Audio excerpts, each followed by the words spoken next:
দর্শক এই বিষয়ে আরো জানাতে লালমনিরহাট থেকে সরাসরি যুক্ত হচ্ছেন সহকর্মী মিজানুর রহমান মিজান। মিজান, হিমাগারের ভাড়া বাড়ানোর ফলে কি ধরনের প্রভাব পড়তে পারে?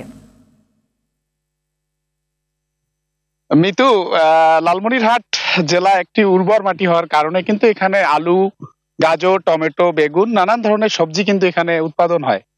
এখানে চাহিদার তুলনায় দ্বিগুণ এবং তিনগুণ সবজি উৎপাদনের কারণে কিন্তু এখানকার সাধারণ মানুষ লালমনিরহাটের যে বাজারগুলো রয়েছে সেখানে বিক্রি করার পরে যে পণ্যগুলো থাকে সঠিক সময়ে বাইরের জেলায় আলু সহ বিভিন্ন সবজি কিন্তু এখানে উৎপাদন হয়। ইদানিং কিন্তু ফলও চাষ হচ্ছে। তো এগুলো বাইরে সংরক্ষণের অভাবে কিন্তু বাইরে যে পাঠাবে সে সুব্যবস্থা কিন্তু না পাওয়ার কারণে অনেক সময় কিন্তু নষ্ট হয়ে যায়। এবার কিন্তু দেখেছেন যে ফুলকপিতে কিন্তু সংরক্ষণ করতে না পেরে বা ফুলকপি কিন্তু খেতেই নষ্ট হয়ে গেছে।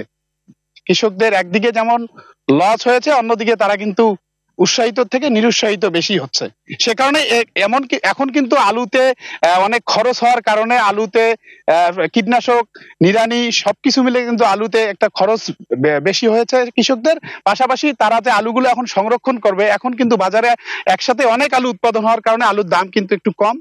উৎপাদনের অনেক উৎপাদন হয়েছে, সে কারণে কিন্তু বাজারে তেমন দাম পাচ্ছেন না। এখন কৃষকদের দাবি হচ্ছে যদি সরকারিভাবে হিমাগার থাকতো তাহলে তারা সেখানে আলুগুলো রেখে বা নানান ধরনের সবজি সেখানে রেখে তারা ন্যায্য মূল্যে পরবর্তীতে বিক্রি করতে পারতো।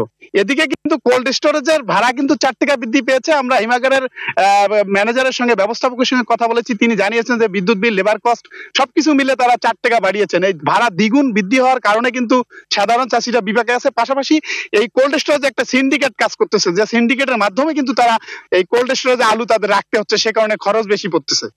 পাশাপাশি আমরা এখানকার কৃষি কর্মকর্তা, লালমনিরহাটের কৃষি সম্প্রসারণ অধিদপ্তরের যে উপপরিচালক ডাক্তার সাইফুল আরিফিন, তার সঙ্গে আমরা কথা বলেছি। তিনি আমাদেরকে জানিয়েছেন যে তিনি কৃষকদের জন্য উপজেলা ভিত্তিক 5টি হিমাগারের কিন্তু তিনি প্রস্তাব পাঠিয়েছেন ঊর্ধ্বতন কর্মকর্তার কাছে। এই প্রস্তাব যদি গ্রহণ হয় এবং এইখানকার কৃষক লাভবান হবে, পাশাপাশি কিন্তু তারা তাদের কৃষি পণ্যগুলো সেখানে সংরক্ষণ করতে পারবে। তো মিতু, এই ছিল আসলে হিমাগার এবং কৃষকদের যে চাওয়া পাওয়া সেইটার সর্বশেষ খবর। জি, অসংখ্য ধন্যবাদ আপনাকে।